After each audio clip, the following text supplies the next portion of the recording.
A ver, ¿se ve? A ver.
Mira.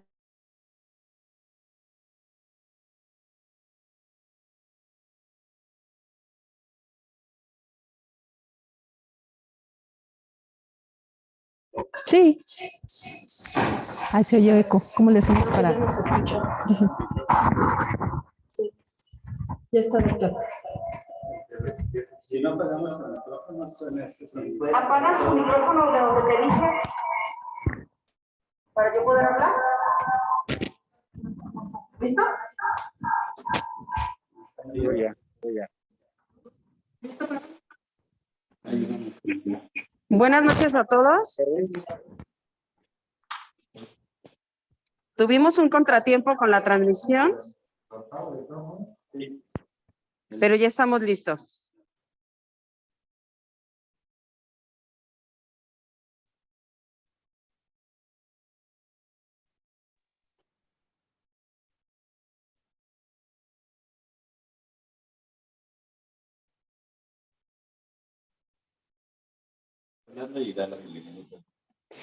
Les doy la bienvenida a todos, gracias por su presencia. El día de hoy, la sesión correspondiente al mes de enero, vamos a recibir a la doctora Ayumi Ito con el tema ¿qué impacto tiene el pediatra en pacientes con síndrome de ovario poliquístico? ¿Podrán silenciar todos sus micrófonos, por favor?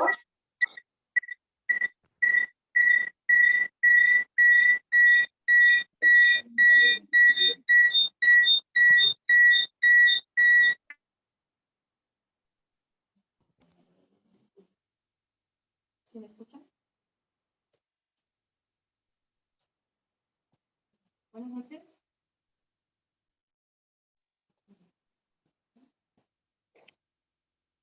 Presentamos a la doctora Ayumi Ito Nakashimada.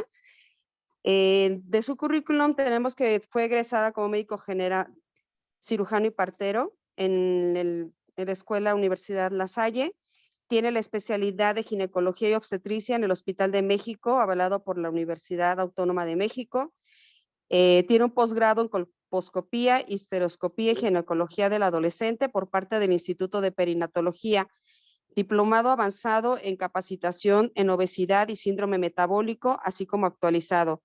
También es ex tesorera de la Asociación de Colegio de Ginecología y Obstetricia aquí en Morelia y actualmente tiene el puesto de tesorera en la Asociación de Endoscopía y Ginecología en Morelia. Damos la bienvenida a la doctora Ayumi. Adelante, doctora. Buenas noches a todos.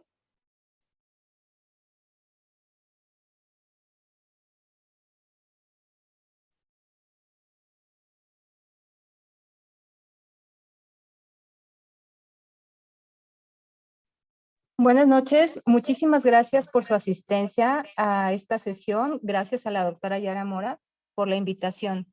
¿Qué impacto tiene el pediatra en el síndrome de ovario poliquístico? Y la respuesta es que muchísimo impacto. ¿Cómo se hace eso?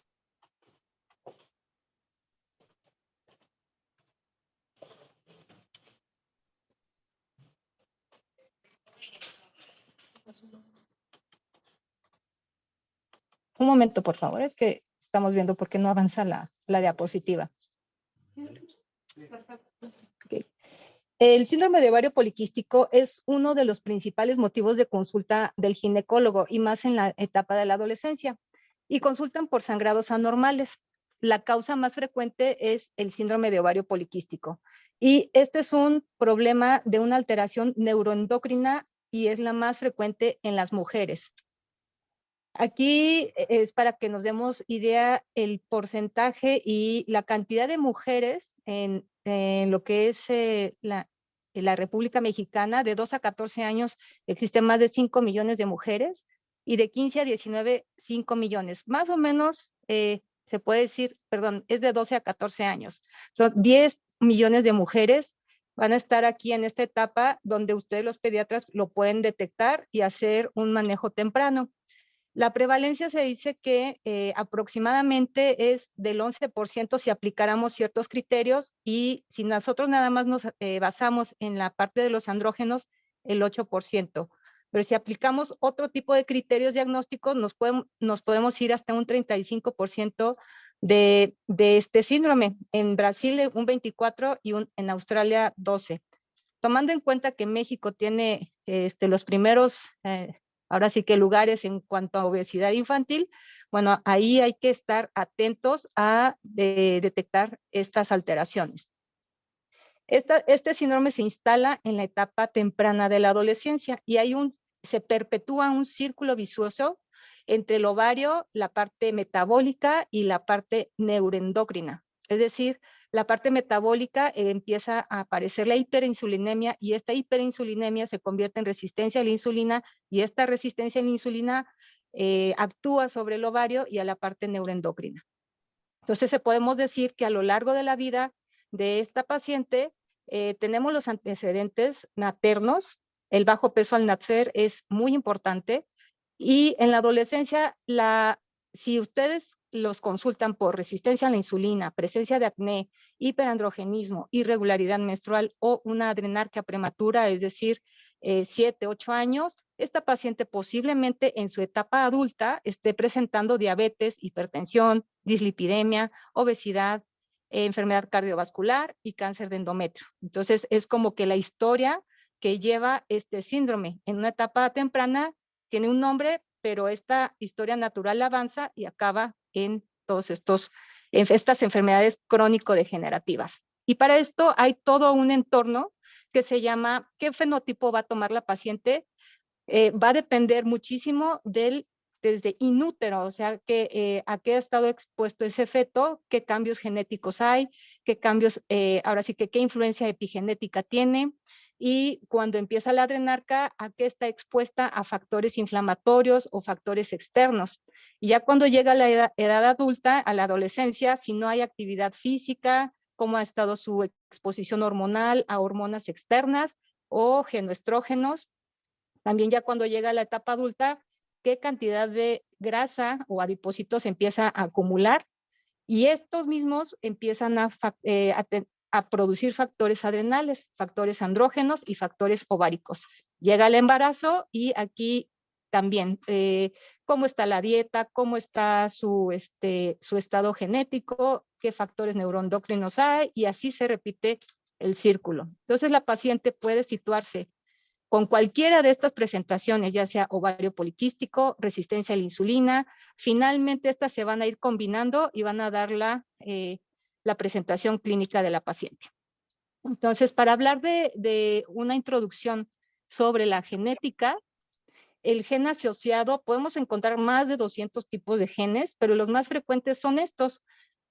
Puede ser el gen afectado, el receptor afectado, o alteraciones en partes que se llama en la metilación. Hay una hipometilación o hay alteraciones en la aromatasa o alteraciones en la esteroidogénesis o alteraciones a nivel hepático. Cualquiera de estas alteraciones se puede manifestar como síndrome de ovario poliquístico. Y sin irnos más lejos, bueno, encontramos que si hay alteraciones en la secreción de la insulina, estos genes son los más frecuentes. Si hay alteraciones a nivel de receptor, hay otros genes asociados y así podemos encontrar infinidad de afecciones a nivel de cromosoma X, a nivel de cromosoma 2, 15, 10 y así varios genes afectados que pueden manifestarse como síndrome de ovario poliquístico o también alteraciones en receptores de la hormona folículo estimulante. Entonces, si vemos, pueden estar involucrados uno o varios genes en la esteroidogénesis. Aquí quiero hacer un paréntesis, que es la hipótesis de Barker, es la programación fetal. ¿Qué ambiente está teniendo este feto? Si vive en un ambiente adverso fetal, ¿qué pasa en la primera infancia y qué factores epigenéticos hay? Y esto le puede conllevar a un riesgo en la enfermedad de la vida adulta. Por ejemplo, si ustedes cuando reciben al recién nacido y tiene todos estos antecedentes, este recién nacido pudiera tener estos riesgos. Por ejemplo, en el ultrasonido del primer trimestre que nos esté indicando el materno fetal aumento en las arterias uterinas, o que durante el proceso del embarazo estén encontrando restricción en el crecimiento intrauterino, o que tenga antecedentes de preeclampsia, bajo peso al nacer, o empiece a desarrollar diabetes gestacional, este feto, por ende, el estado metabólico puede llevar, es un riesgo a tener síndrome de ovario poliquístico. Y esto puede ser, ahora sí que como la antesala de un problema crónico degenerativo, y también tomar en cuenta la nutrición materna, el aumento excesivo de peso durante el embarazo, qué infecciones tuvo la paciente, antibióticos, medicamentos, alcohol y tabaquismo. Como pueden ver, esto es como la historia, cómo empieza en la etapa embrionaria fetal, cómo es que se desarrolla en la etapa de la infancia y se va a manifestar esos genes alterados en la etapa de la pubarca y en la adolescencia. Entonces voy a ser muy repetitiva, pero son los datos que yo sugiero que como pediatras vayan tomando, ¿no? Bajo peso al nacer, trae obesidad infantil, muy probablemente metabólicamente pudiera estar desarrollando o una resistencia a la insulina que la va a llevar a toda como un efecto dominó. Entonces, teniendo los antecedentes heredofamiliares, diabetes, antecedentes prenatales, perinatales, algún familiar con hipertensión o alguna cardiopatía, bueno, eso tiene que ser como una alerta de su pacientito. Y si ustedes ven aquí como la pintura de Botero, los papás están así y sus hábitos de alimentación no son tan buenos, eso se va a transmitir en sus propios hijos. Y también los hábitos de vigilia sueño en el paciente en la adolescencia y qué actividad física está haciendo su paciente, también son otros factores que ustedes pueden intervenir y pueden modificar el curso de esta enfermedad crónico-degenerativa. Entonces, ¿cuánto tiempo dura su paciente en las pantallas? ¿Quiénes son los cuidadores? Si los cuidadores es la abuelita que lo consiente con chocolates y dulces porque pues lo quiere ver contento a su nietecito, pues también ahí influye mucho la dinámica familiar, cómo está el rendimiento escolar, la ansiedad, y ahora con todo esto de la pandemia, pues se ha incrementado las alteraciones en cuanto a la dinámica y a la relación con la comida, ¿no? Y me ha tocado ver casos en donde tienen problemas entre emocionales, tienen demasiada información en TikTok, en redes sociales que se ven como obligados a tener cierta figura, ciertos hábitos, y es frecuente ver ante adolescentes que empiezan a dejar de comer o empiezan a tratar de imitar patrones que pues no son adecuados para su desarrollo. Y aquí hay una teoría de los factores en la adolescencia, así como les decía, que una de las teorías, me va a pasar a la siguiente, es el desarrollo o las alteraciones psicoemocionales de la adolescente, o sea que si tiene estrés con la familia, en la escuela, si sufre bullying, otras como el rendimiento escolar, y esta ansiedad las puede llevar a, aunque no tengan estos antecedentes familiares o que no hayan tenido esos antecedentes en el momento del nacer, ellas mismas se lo pueden provocar.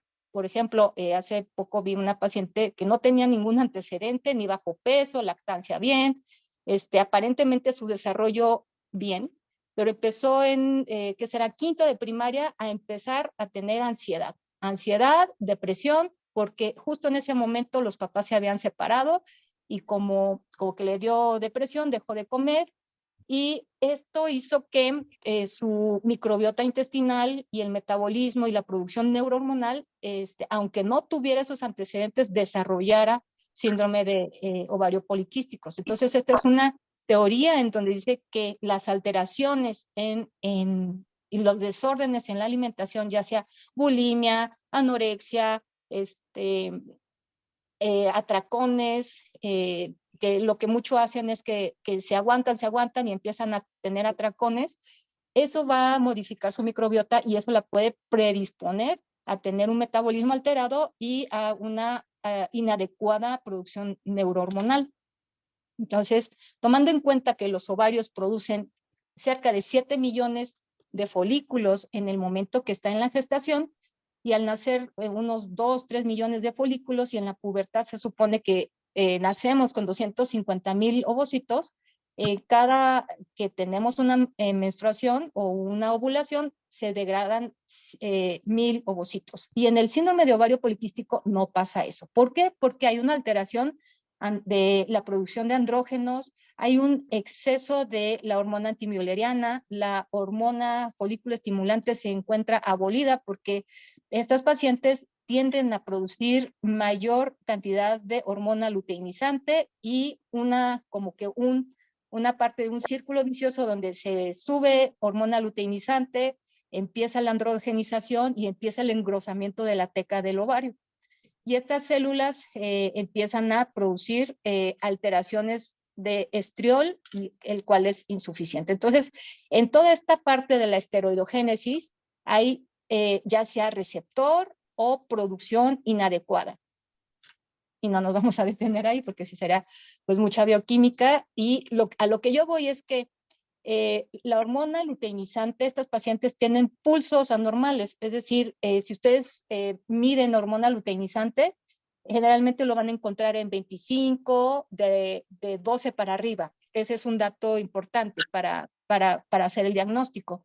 Y al tener la LH o los pulsos elevados, produce o provoca que haya anovulación y se vea el ultrasonido como llenos de folículos. ¿Qué provoca la hormona luteinizante elevada? Aumenta androstenediona, aumenta testosterona, y es el motivo por la que van a consulta. Doctora, tengo acné y ya la llevamos al dermatólogo y no se le quita el acné. Entonces, bueno, hay que investigar si no está empezando a tener todos estos alteraciones tempranas, o que les consulta porque, doctora, como que le veo como bigotito, ¿será bueno llevarla a que le hagan la depilación? ¿O usted qué opina? Entonces, también ahí es otro dato clínico que pueden tomar en cuenta. Ya si toda esta producción se hace crónica, viene ahora sí que el cáncer de endometrio, es como que la manifestación final, y si hay pacientes con jóvenes, 23, 24 años, con cáncer de endometrio, y todo empezó aquí con una elevación de la hormona luteinizante. Entonces, un ciclo que debe de tener su fase estrogénica o folicular y la fase progestacional no la tienen de manera fisiológica. ¿Por qué? Porque al tener arriba la LH está abolida folículo estimulante, y así pasan 28 días, 40 días, 50 días y no hay ovulación, y el endometrio se sigue estimulando por efecto de los estrógenos. Y bueno, ¿qué pasa cuando hay exceso de andrógenos? Tenemos 3 sitios de producción de andrógenos: en la parte de las adrenales, en los ovarios y en la adrenal, ahí muy importante, es donde en la zona reticularis se produce dehidroepiandrosterona, sulfato de hidroepiandrosterona y androstenediona. Y estos son marcadores para nosotros para identificar el exceso de andrógenos. Y se manifiesta por presencia de hirsutismo, testosterona libre, y esto hace que aumenten los folículos, pero inhiben la ovulación y promueve la apoptosis del folículo. La resistencia, esa es como otra parte, ¿no? del síndrome de ovario poliquístico, que empiezan a tener resistencia a la insulina. Y algunos dicen, bueno, ¿qué fue primero, el huevo o la gallina? O sea, si la resistencia fue primero y después le provocó ovario poliquístico, o fue el ovario poliquístico que la llevó a resistencia a la insulina. Bueno, ahí en el momento de hacer la exploración física y la historia clínica y hacer los estudios de laboratorio, podemos decir, bueno, esta paciente tiene resistencia pura y no hay afección de ovarios, o esta paciente tiene ya elevada la hormona luteinizante con resistencia a la insulina. Entonces, ustedes pueden encontrar combinaciones de estas dos entidades. La resistencia a la insulina les da un riesgo aumentado de llevarlas a diabetes tipo 2, y ahora sí que las adaptaciones al exceso de energía las hace que ahora sí que se perpetúe ese ciclo vicioso, ¿no? Entonces, la adolescente empieza a tener incremento del factor de crecimiento, el IGF-1, y por lo tanto hay más hiperinsulinemia transitoria. Esta hiperinsulinemia transitoria lo que provoca es que se eleve la hormona luteinizante. Y aquí, entonces, al haber, ahora sí que disminución de los receptores por alteración en el receptor, o porque hay resistencia a la insulina, o porque hay exceso de glucosa, puede ser cualquiera de los factores, provoca que se produzca más insulina. Esto, al tener más insulina, hay acumulación de adipocitos, y estos adipocitos generan andrógenos. Entonces, imagínense ya, los andrógenos que provoca el aumento de la hormona luteinizante, más aparte los andrógenos que produce el adipocito, eso hace que empiece a tener aumento de peso y una obesidad. Entonces, también la resistencia a la insulina en este síndrome es que existe un defecto después del receptor de la insulina, y eso hace que aumenten ácidos grasos, citocinas, andrógenos, y se encuentre en un estado inflamatorio la paciente. Entonces, aquí viene como la cascadita, aumenta insulina, aumenta a nivel de ovarios la esteroidogénesis, y esta esteroidogénesis es dirigida hacia la producción de andrógenos. Y a nivel de hígado disminuye la hormona fijadora de globulinas de hormonas sexuales, y eso hace que aumente la testosterona, y al aumentar testosterona vuelve a cerrarse el círculo en donde se sube hormona luteinizante y hay anovulación. Entonces, simplificado, ahí están los genes, el estilo de vida, y esta resistencia a la insulina provoca, recuerden, hiperinsulinemia. Esta hiperinsulinemia provoca disminución de las hormonas fijadoras de hormonas sexuales, y provoca el hiperandrogenismo. A su vez, este hiperandrogenismo puede provocar aumento de la adiposidad, y toda esta cascadita la lleva al círculo vicioso que se perpetúa. Se sube hormona luteinizante, hay hiperandrogenismo, hay hiperinsulinemia. Y esa hiperinsulinemia hace que no le llegue glucosa al músculo esquelético. La paciente típico que le dicen, doctor, acaba de comer y a las 2 horas quiere volver a comer, o ya estoy viendo que se está comiendo un chocolate, un gansito, unos chocorroles, y es porque tiene la resistencia a la insulina, sus músculos no le llega glucosa, a su cerebro no le llega glucosa, y van a acumular más adipocitos, y ahí se perpetúa el problema. Entonces, ahí está la insulina, que activa sobre el ovario cierta cascadita, que es en la teca del ovario. Vean cómo entra, y con el citocromo P450 y la LH elevada, o sea, son dos sensores que se activan, o sea, dos receptores que se activan, Y eso en automático forma los andrógenos. Y estos andrógenos forman más hormona luteinizante. Entonces, sin decir más, también hay alteraciones a nivel neuronal.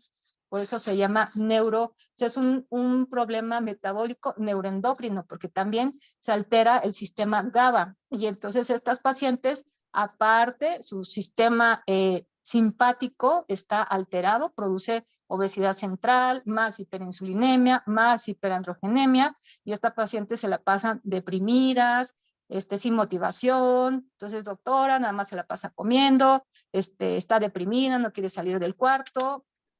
Y si nosotros pudiéramos ver un mapa y poder situar a la paciente, es en dónde está empezando, con la dieta, la obesidad, la genética, y estamos detectando que está subiendo de peso.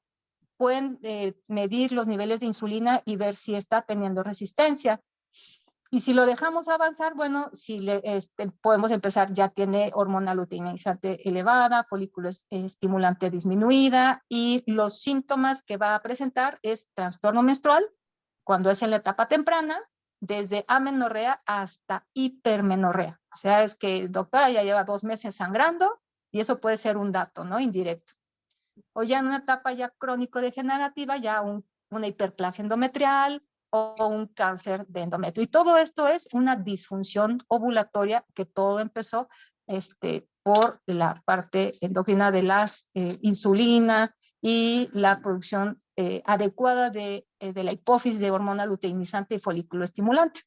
Y hay bastantes criterios que unos dicen, bueno, ¿qué es primero? ¿Los andrógenos o la disfunción ovárica? ¿O a qué le podemos dar crédito para poder nosotros hacer el diagnóstico? En 1990 solamente tomaban en cuenta andrógenos y disfunción ovárica, es decir, amenorrea. Y ya después hubo un consenso en Rotterdam en el 2006, en donde dijeron, bueno, también hay que tomar en cuenta la morfología por ultrasonido del ovario y la función ovárica.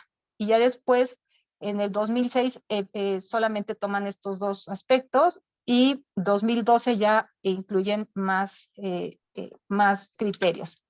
Pero, ¿cuál es lo complejo de hacer el diagnóstico en la adolescente? Bueno, que inicialmente la adolescente que empieza con la menarca, sus primeros 2 años de vida es irregular por una maduración de hipófisis hipotálamo que está en proceso. Entonces, los primeros 2 años ni la anden asustando. Ustedes intervengan en la parte del estilo de vida, la alimentación y ahora sí que la prevención. Ya cuando hay acné y ya pasaron más de 2 años de vida menstrual, ahí sí hay que como que tomar en cuenta dónde está el acné, qué tan severo es, cómo está su exploración física. Y la morfología del ovario puede simular ovario poliquístico. Entonces, mucho cuidado aquí. Es muy frecuente que les mandan a hacer un ultrasonido pélvico y le ven folículos y ya la catalogan con ovario poliquístico y se alarman las pacientes. Entonces, el ultrasonido no es muy recomendable en etapas tempranas. En la adolescencia, de hecho, todos los criterios en la adolescente no se recomienda hacer el ultrasonido pélvico. Tomar en cuenta que el primer año de la menarca es el 85% de las pacientes va a tener, va a ser anovulatorio y van a ser sangrados por deprivación.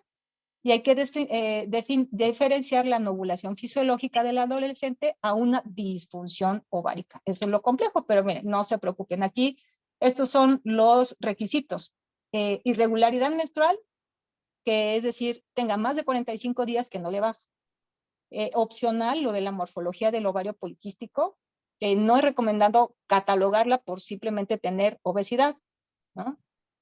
Y el hiperandrogenismo lo tienen que sustentar de manera química y bioquímica.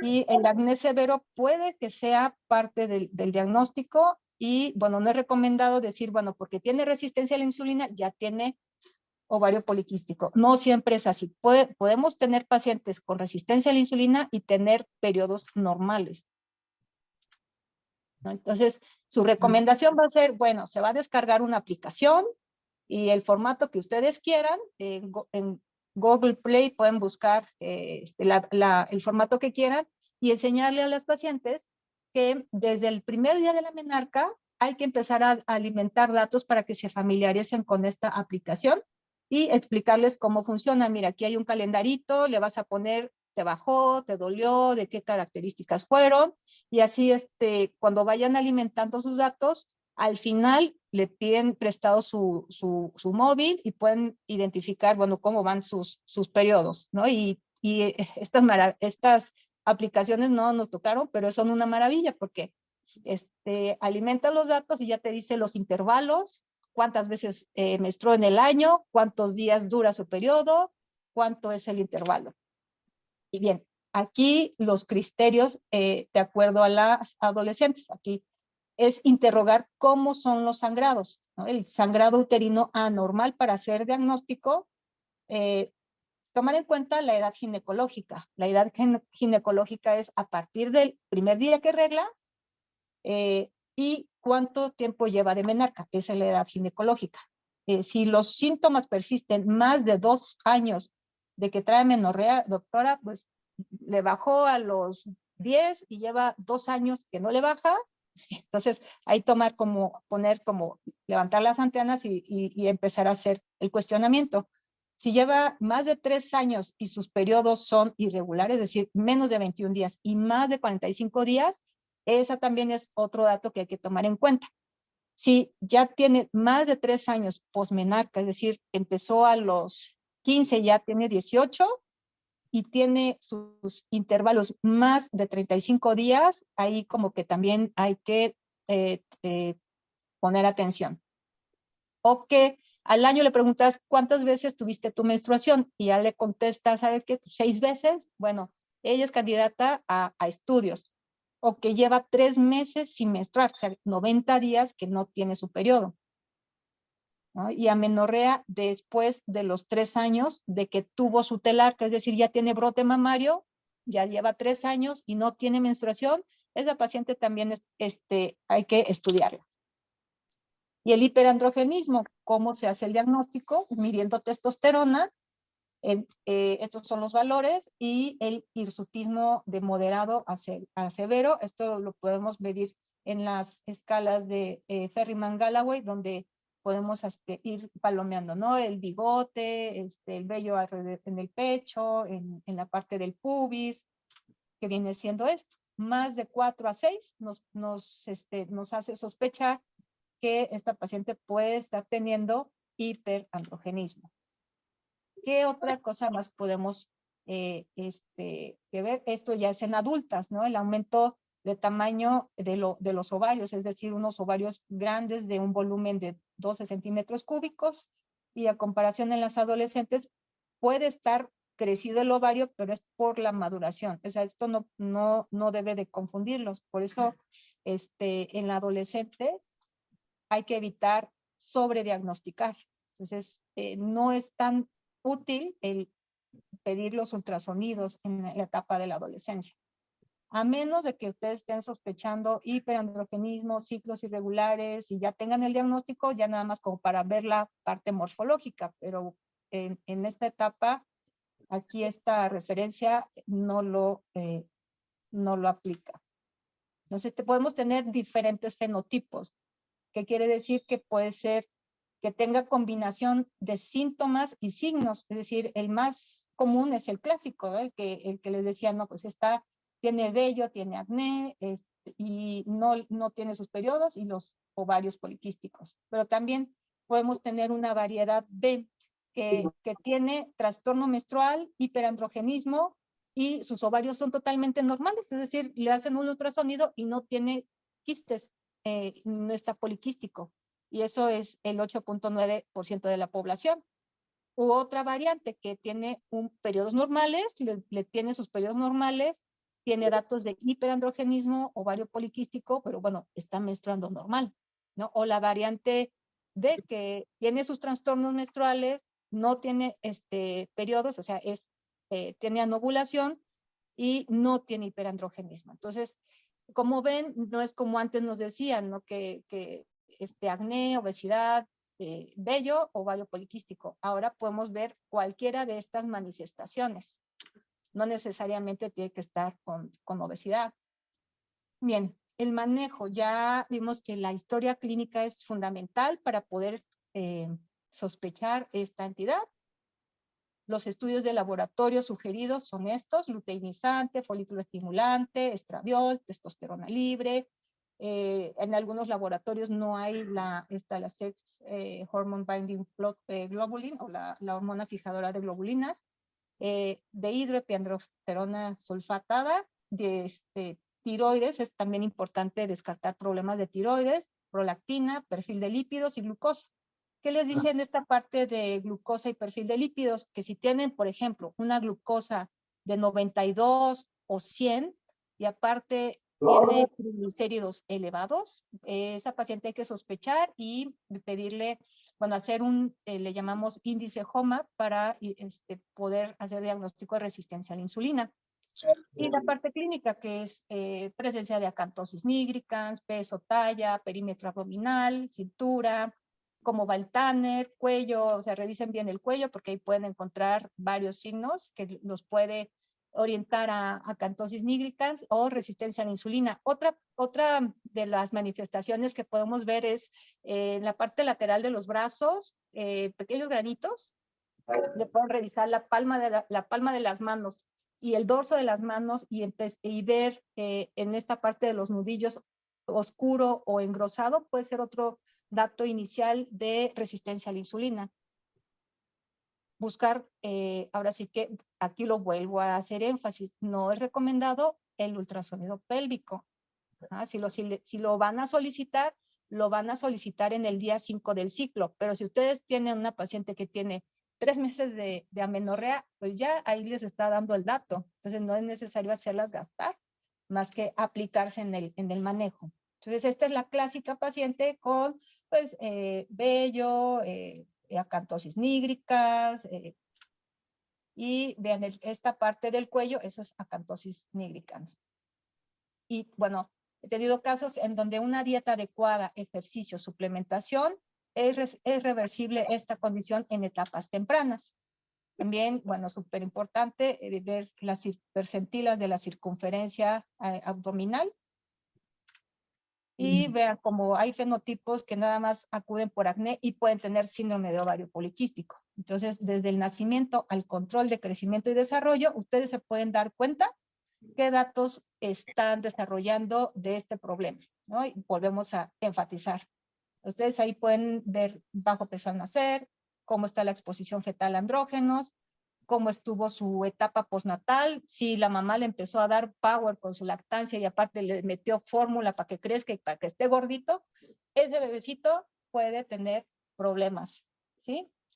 Adrenarca precoz, pubertad precoz, peso y el estilo de vida. Cómo se está alimentando en su casa, quién lo cuida y cómo se está alimentando los papás. Muy importante, parte del tratamiento es la educación. Es decir, si están ustedes detectando que, pues, ahora sí que su estilo de vida es que desayuna cornflakes y se lleva un sándwich a la escuela, se lleva un juguito Jumex o lo que sea a la escuela y llega a comer uchepos, tamales y cero verdura y en la noche se come una hamburguesa, pues ese estilo de vida lo puede llevar a desarrollar el problema. Y aquí ustedes entran en la orientación y consejería para cuidar la transición hacia el adulto. Y es implementar intervención en su estilo de vida, desde cómo está comiendo su niño, bien, mire, quítele los juguitos y métale agua natural, exprímale un limoncito, ¿no? Y la actividad física. Entonces, el objetivo del tratamiento siempre va a ser en ustedes su impacto en la intervención del estilo de vida. Esto va a regularizar periodos, va a mejorar el estado metabólico y esto va a controlar el hirsutismo, porque eso puede ser el motivo de consulta, el puro hirsutismo. La alimentación se recomienda que sea hipocalórica, carbohidratos de 20 a 40 gramos al día, bajar de peso y eso va a llevarlas a tener una regularidad menstrual, evitar picos de insulina, ¿no? Y aumentarle fibras, quitarle lo que son galletas, cambiarlas a colaciones más saludables, preferir proteína. Y miren, este es un artículo que me interesó y se los quiero compartir. ¿Qué suplementos están deficientes en la paciente que ya tiene el síndrome de ovario poliquístico y lleva años ya con esta condición? Estas pacientes, por el largo periodo de mala alimentación, que es rica en carbohidratos generalmente, dejan a un lado lo que son frutas, verduras y alimentos ricos en, por ejemplo, complejo B12, inositol. El inositol está presente en las verduras de hojas verdes, los folatos, traen deficiencia de vitamina K, pueden tener deficiencia de vitamina E, Dos y dos se dice, ¿no? bioflavonoides, ácido alfa lipoico y minerales, entre ellos zinc, selenio, calcio, magnesio. Estos alimentos vienen en la semilla. También, como decía, como tienen esta alteración en la emocional, sus bacterias buenas, que viene siendo la microbiota intestinal, está alterada por el tipo de alimentación. Y vean, si ustedes les sugieren alimentos ricos en ácido alfa-linoleico, por ejemplo, la semilla de linaza, las nueces, los pistaches, las almendras, podemos suplir esa deficiencia. Si nosotros le indicamos que empiecen a consumir más fibra, más alimentos que tengan polifenoles, podemos suplementar con inositoles, disminuir todo lo que son grasas animales o alimentos ultraprocesados, podemos hacer la diferencia. Entonces, aumentar los carbohidratos complejos, como por ejemplo camotes, arroz integral, eso también les va a ayudar mucho. También se puede, bajo una valoración, agregar selenio, cromo, zinc, magnesio, y si la paciente de plano no, por ningún lado le entra ni el salmón, ni los ácidos grasos, bueno, podemos suplementar con omega 3 y también les va bastante bien. Entonces, implementar la actividad física para ellas va a ser fundamental. O sea, decirles que por lo menos hagan 60 minutos de actividad física intensa 3 veces por semana, limitar el uso de celulares y tabletas, que eso va a ser como un pleito, pero hay que concientizar a la paciente. Bajar el 7% del peso corporal va a hacer que todo esto sea reversible, tenga sus ciclos normales, no sea necesario acudir a utilizar anticonceptivos hormonales. Ya en casos que están muy extremos y no responden con dieta y ejercicio y empezamos a ver riesgo en su endometrio, entonces ahí sí acudimos a los anticonceptivos hormonales. Esto va a mejorar la sensibilidad a la insulina por parte del músculo y el adipocito. Y bueno, también podemos utilizar la metformina. La metformina va a ser en casos especiales cuando veamos que no está respondiendo a dieta y ejercicio, y esto va a hacer que, ¿cómo se llama? Lo podemos empezar con 1.5 gramos a 2.5 gramos al día. Disminuye también esta parte de la gluconeogénesis a nivel hepático, mejora los niveles de glucosa. Y bueno, el único detallito es que pueden tener efectos gastrointestinales. Sí, otros tratamientos son los hormonales, pero bueno, eso ya nos vamos a encargar de ver que si damos hormonales, se reducen los andrógenos, disminuye el acné y se hacen regulares. Bueno, a manera de conclusión está que es una enfermedad crónico-degenerativa que su cara, o sea, la cara de la moneda en la etapa de la infancia y la adolescencia se va a llamar ovario poliquístico, resistencia a la insulina, hiperandrogenismo, irregularidad menstrual. Y la otra cara de la moneda son todas las enfermedades crónico-degenerativas que ustedes pueden hacer medicina preventiva detectando los factores de riesgo y poder intervenir de manera en su consulta diaria. Pues ese es su impacto, de detectar los antecedentes cuando reciben al recién nacido y en su control ver cómo es el estilo, o sea, intervenir un poquito más en que, bueno, qué desayunó, qué comió, qué hace, qué come entre comidas, y como hacerlos más conscientes de eliminar alimentos innecesarios, procesados, que le pueden subir la insulina.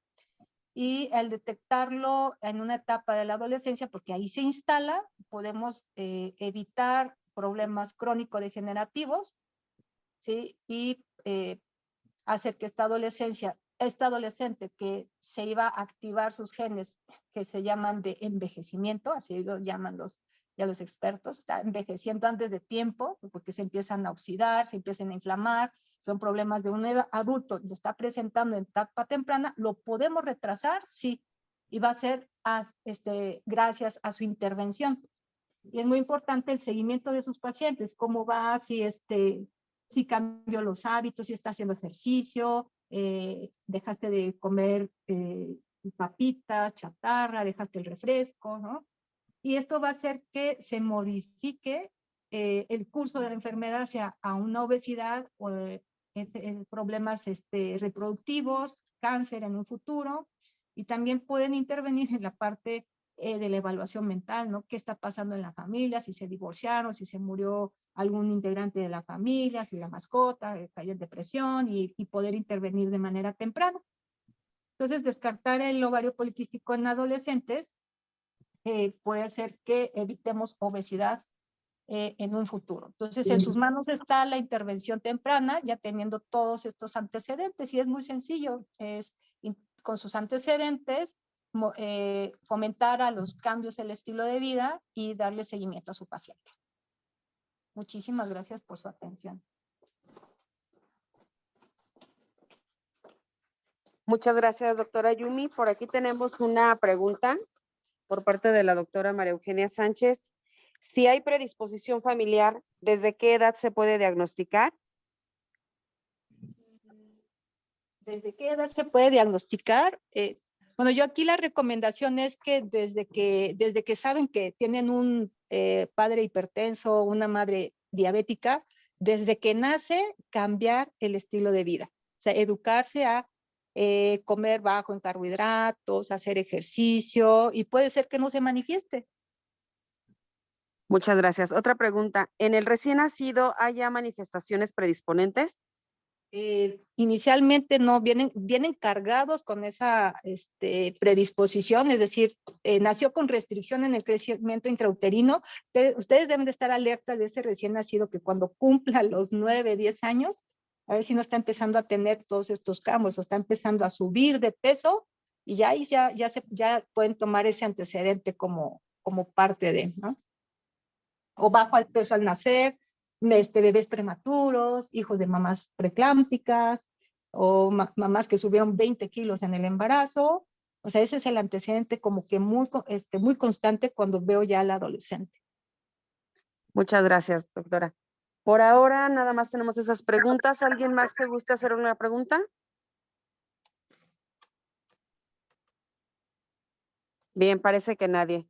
Bueno, pues damos terminada nuestra sesión de este día. Agradecemos a la doctora Yumi por compartir sus conocimientos, sobre todo a nosotros que somos los médicos de primer contacto ante esta etapa de la vida. Gracias a todos. Buenas noches.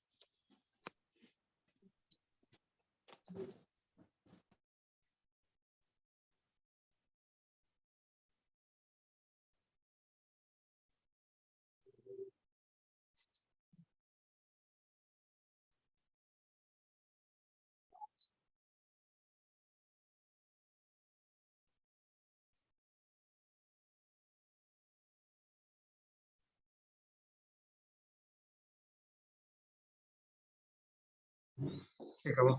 Espérame, no.